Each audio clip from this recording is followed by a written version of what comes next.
Allez, bonjour à toutes et à tous, très heureux de vous retrouver. On termine cette semaine mise à jour, donc parce qu'évidemment, donc ça bouge beaucoup sur les cryptos. Hier, on va décrypter, voir un peu tout ça, même si on a déjà décrypté une grande partie de tout ça en direct dans les live rooms. Je sais que certains d'entre vous ne peuvent pas y assister parce que vous travaillez, etc. Donc pour vous, on va quand même faire ce petit suivi de plus, parce qu'évidemment, quand ça bouge, ça fait travailler les cerveaux, et c'est vrai que la volatilité des cryptos, c'est pas facile à naviguer quand on monte un peu d'expérience dans les marchés. Donc, pour le principe, toujours pareil, quand vous ne savez pas ou quand quelque chose vous paraît anormal ou en tout cas ne semble pas réagir d'un point de vue statistique, toujours pareil, les mêmes réflexes, on dézoome et on attend des ranges sur les time frames inférieurs. C'est toujours pareil, l'indécision doit se traduire par des structures d'hésitation. Donc c'est ces structures d'hésitation qui positionnent normalement toujours la troisième borne de range, la seule zone à faible risque spéculatif dans ces structures, et encore une fois on les utilise derrière pour positionner le directionnel. À savoir, tant qu'on reste enfermé dans le range, il mature, et parfois certains ranges peuvent maturer bien au-delà de 4 bornes. On attend toujours de casser la structure de range et la troisième borne pour valider une sortie. Et donc, des fois on sort dans l'autre sens, mais c'est vrai que généralement on sort dans le sens de la troisième borne. Donc, on attend des ranges. Alors hier, évidemment, il faut essayer de trouver des time frames qui vont cadrer ces ranges, et surtout, comme d'hab, toujours de trouver les time frames sur lesquels s'instaurent les tendances. Donc moi, à mon sens, sur ce time frame-là, on a quand même assez forte chance d'avoir installation à terme de tendance, d'accord, mais on est toujours bloqué par les contextes hebdomadaires. Alors pour Bitcoin, je ne refais pas le point, mais en soi, on n'a pas bougé des masses, et c'est plutôt les altcoins hier qui se sont fait démonter, et je vous ferai une analyse de toutes les structures, d'accord, c'est-à-dire de tous les coins, ce week-end, pour voir les forces relatives, qui a baissé, de combien, etc. Donc ce matin, je prends juste Ethereum en référence, et comme d'hab, vous pourrez faire le même type de travail derrière avec les autres coins. Le principe étant toujours donc de cadrer, donc de se dire, par exemple, Ethereum, il est donc pour l'instant sur une borne de range hebdomadaire. Okay, et encore une fois, ici, en hebdo, on peut très bien décider de rejeter ça et de se retaper une conso à 200, etc. Hein. N'oubliez pas que ça, c'est possible. La seule chose dont on est pratiquement sûr à ce stade-là, c'est que ça, c'est un bottom qui très probablement restera en place. Maintenant, si ici on devait rejeter à l'intérieur du contexte, il me semble que ce serait un signal assez dangereux de probabilité d'éventuellement même aller plus bas. Maintenant, à ce stade-là, c'est la raison pour laquelle je doute clairement qu'un effondrement spéculatif, par exemple d'Ethereum, soit probable. Je pense au contraire qu'on va rester installé dans cette zone-là, voire continuer une forme de poursuite haussière, même si elle doit être un peu molle, mais je doute qu'on perde la valeur sur ces zones-là. Moi, il y a vraiment un niveau qui me semble doit être visité, c'est cette zone-là, c'est au moins cette résistance. Maintenant, si on devait échouer sous cette résistance, ce ne serait pas trop bon signe. Ce serait quand même un signe de défiance, en tout cas de doute sur une appréciation de la valeur à horizon 1 an. Voilà, c'est de dire que si on échoue par là, c'est que très probablement on va se taper 1 an de conso et on pourra réattaquer éventuellement derrière sur un nouveau cycle avec des news positives. D'accord? Mais dans ce cas-là, on sera obligé de former un travail de la troisième borne de range en hebdomadaire. OK? Notez bien ça. Et rappelez-vous que les altcoins n'ont pas la même avancée que Bitcoin, qui lui a déjà défoncé ses objectifs de range hebdomadaire et est en train, petit à petit, de consolider sous son sommet historique en vue de son débordement. Est-ce que Bitcoin débordera son sommet historique? À ce stade, c'est quasi certain. La question, c'est quand? Donc c'est toujours pareil. Acheter le Bitcoin à 19 500 pour viser 20 500, c'est bien. C'est plus probable qu'effectivement de retourner à 16 000. Hier, vous en avez la probabilité inverse, c'est-à-dire que justement, ça se dérouille, ça se pète la gueule. Donc toujours faire attention à chercher à grappiller 1 en risquant 5, et au bout d'un moment, le marché prend les 5. Donc on fait gaffe, et donc voilà, repli, et on étudiera la nature de ces replis ce week-end quand on aura des clôtures hebdomadaires. Donc je ferai l'émission plutôt dimanche et en fin de journée pour être plus tranquille, être plus proche des clôtures hebdomadaires. Mais voilà. Donc ce constat, toujours pareil, on cadre d'abord les time frames qui sont en range, l'hebdomadaire. Rappelez-vous donc que dès que vous avez un time frame qui est en range, et c'est clairement le cas ici jusqu'à preuve du contraire, okay, vous ne pouvez pas trader les ranges de l'unité inférieure. Donc le daily n'existe pas, d'accord, pour nous, pour toutes les stratégies de range. Pour la règle que vous connaissez, on ne traite pas un range dans un range. Donc on ne cherche pas de stratégie de range en daily. Par contre, on sait donc qu'on va très probablement former des ranges, soit en 4 heures, soit en horaire. Ce sont les time frames qui semblent assez référents pour former des structures de temporisation. Donc on regarde le 4 heures. Bon, ici, pour former un range, il faut revenir taper ce contexte. Ça veut dire que si cette zone-là ici ne tient pas, la prochaine, c'est les contextes 4 heures. On a pareil, une moyenne bien ascendante, et ici, il y a de fortes chances. On sera donc sur 61 à 76% de retracement de la dernière impulsion haussière. Ça reste conséquent, mais ce n'est pas la fin du monde. Ok ? Moi, celui qui me semble à l'heure actuelle le plus probable, c'est celui-là, le range horaire, dans lequel il me semble qu'on commence à montrer des signes d'installation. Maintenant, je suis content de voir qu'il n'y a pas eu trop de volatilité cette nuit. C'est plutôt favorable pour cette optique-là. On a bien ici une moyenne acheteuse qui soutient encore une fois les cours. C'est-à-dire que même si on a un renversement qui fait haussier et baissier, ça peut tout à fait en soi se terminer comme ça avec un triangle. Et autant vous dire que début décembre, vous n'aurez plus du tout la même vision baissière parce que ce risque de baisse aura tout simplement été cadré par un range mature. Donc on attend, à mon sens, à ce stade, un range mature. Donc ce range, très probablement, en tout cas il me semble que c'est ce qui est le plus probable, devrait normalement revenir chercher sa fameuse troisième borne. Ok, donc c'est pas une certitude, ne vous dites pas dans ce cas-là, ouais, c'est super, on achète, et voilà, ça revient à acheter une deuxième borne de range, c'est un trade uniquement pour les expérimenter, et hier on a essayé toute la journée de le prendre en intraday, ça s'est avéré très compliqué en termes de gestion du risque.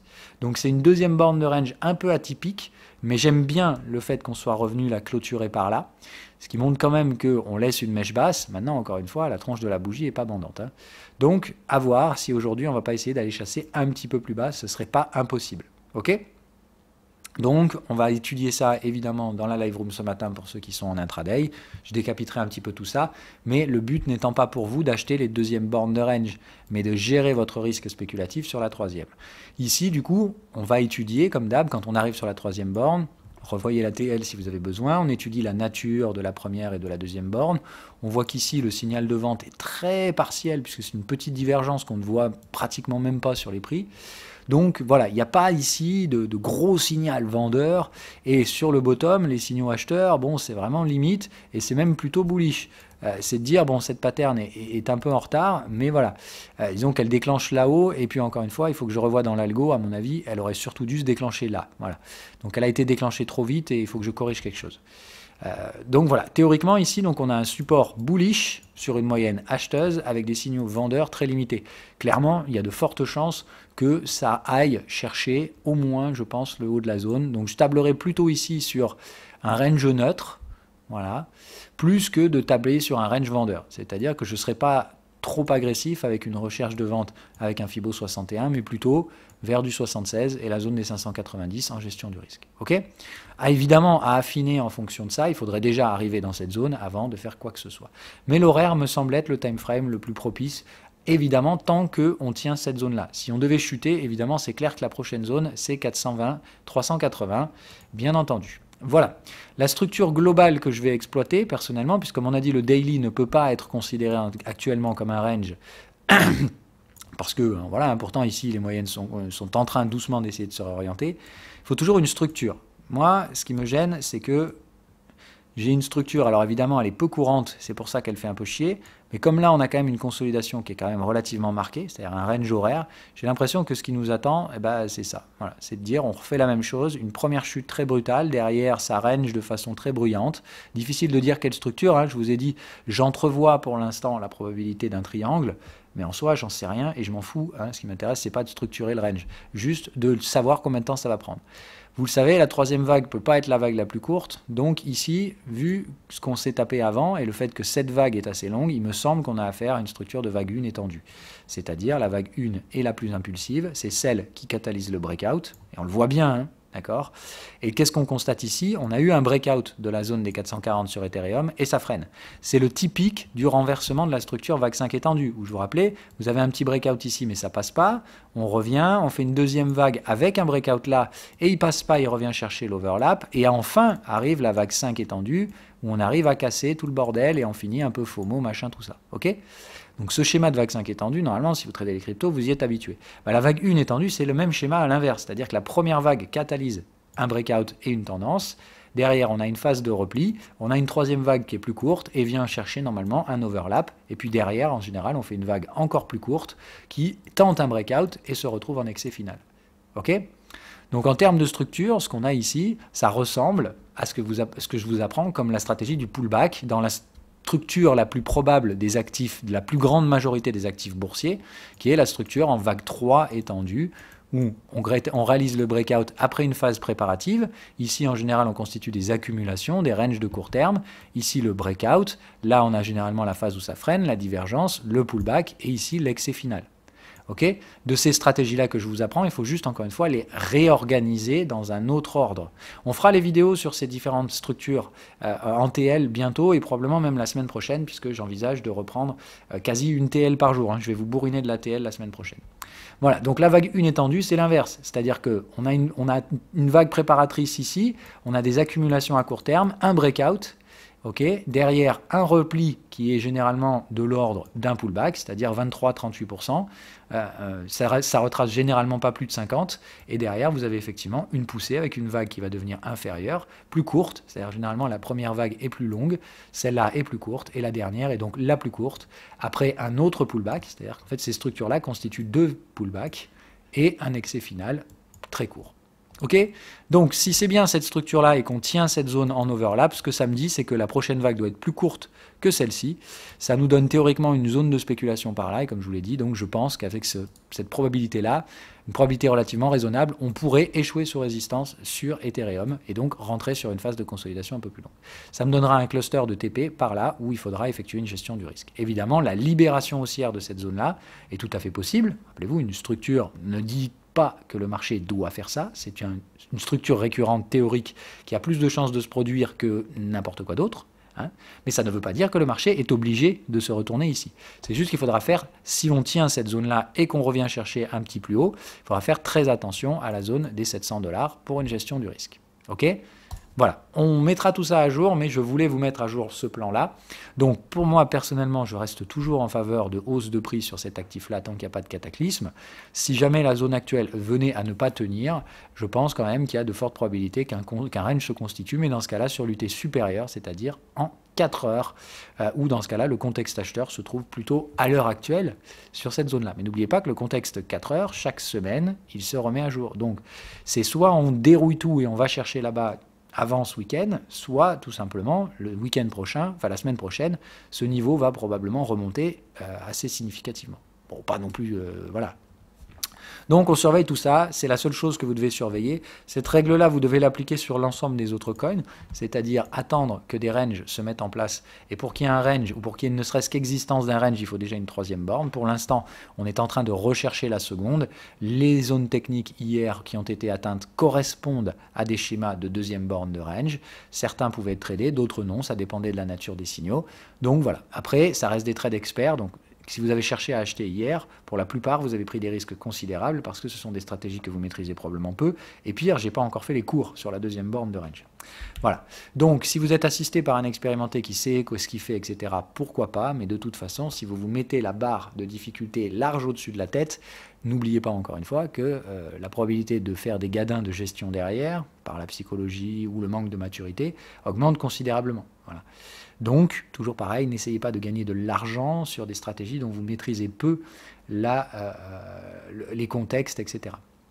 Mettez surtout à profit votre capital sur les contextes que vous maîtrisez, et encore une fois, il faut les organiser dans un ordre précis, et pas essayer directement de s'attaquer à ce qui est le plus dur. Voilà, c'est tout pour aujourd'hui. Les marchés actions ne bougent pas, évidemment. Wall Street étant en vacances, plus personne n'en a rien à foutre. Donc, il n'y a pas de raison de s'inquiéter. Attention quand même au yen, puisque je vous ai dit, attention, hein, le yen a tenté de nous constituer une troisième borne de range. S'il échoue ici, voilà. S'il venait retaper la troisième borne, là, ça pourrait être violent. Je doute que ce soit le cas. J'ai plutôt l'impression que justement, un range est en train de maturer sous la forme d'un triangle. Voilà. Mais donc la semaine prochaine, le yen a surveillé de très très près et à mon avis dès ce week-end, dès lundi. Donc faites attention avec les positions acheteuses que vous pourriez avoir sur les différents marchés. Moi c'est le cas pour le DAX. Je suis tout à fait conscient du fait que lundi matin je peux me réveiller avec un gap de 400 points à la vente. Voilà. Donc on fait très attention. Je pense que les cryptos qui codent ce week-end vont nous donner un peu le tempo. Si les cryptos se prennent une dérouillée de 20% de plus pour aller sur la zone des 400 ce week-end, très clairement, je pense que ça ne va pas aimer côté action non plus. Si on se stabilise sur les cryptos, je pense qu'on continuera dans ce biais légèrement positif sur les actions. Pas euphorique non plus, mais on va dire un biais positif qui cherche et qui tend à essayer de déborder des niveaux de résistance. Voilà, c'est à peu près tout. Bon week-end à toutes et à tous. On se retrouve dans la live room comme d'hab pour ceux qui veulent faire de l'intraday. Je ne resterai pas 4 heures ce matin, je vous le dis directement. Mais je resterai peut-être une petite heure pour l'ouverture des marchés européens, voir si on confirme les niveaux sur les cryptos ou proposer des zones spéculatives pour la journée à plus court terme sur les cryptos. Mais voilà, c'est tout. Allez, bye bye.